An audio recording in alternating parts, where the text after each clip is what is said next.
This is your March 4th NXT review in an undetermined amount of time. Well, we're kicking off this show, interestingly, Chelsea Green Piper Niven taking on Ruca Zaria. My expectation here was not entirely the most dramatic. I thought this match was random, but they have a graphic for it, so I guess maybe I'm not paying too much attention. But Ruca not only won the match for her team, but Chelsea was the one who got pinned after a Sol Snatcher.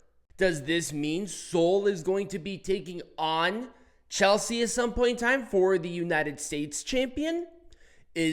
Are they going to go to the main roster? I feel like that'd be too early for both of them.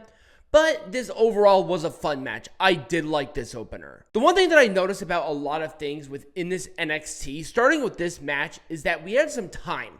We had some time to breathe, absorb what was going on. The pacing of the show was fantastic. Jaida Parker and Kelani Jordan.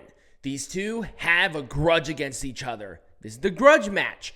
Now, with two more inexperienced competitors, my, once again, expectations were not up here. Now, with NXT, I give a lot of leeway, but this exceeded my expectation plus some. This was a dynamic match.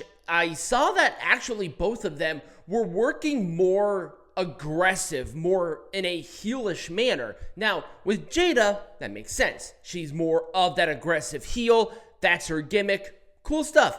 But Kelani was actually a little bit different here. She's showing range. Range is hard to teach. Range is hard to interpret.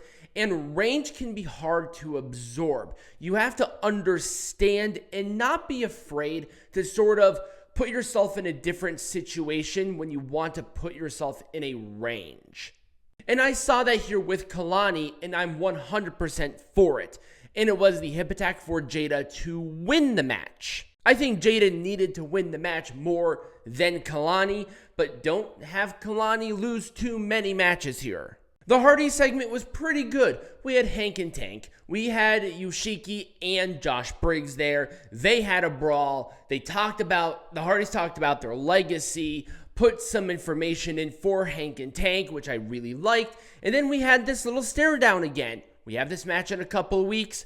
I'm excited for it. I'm getting conflicting reports on what happened here. I heard in some sources, remember, these are wrestling journalists, so an enormous grain of salt, that Cora was not supposed to lose the match. It was supposed to be an injury angle, but everything else around it was too real. The throwing up of the X, the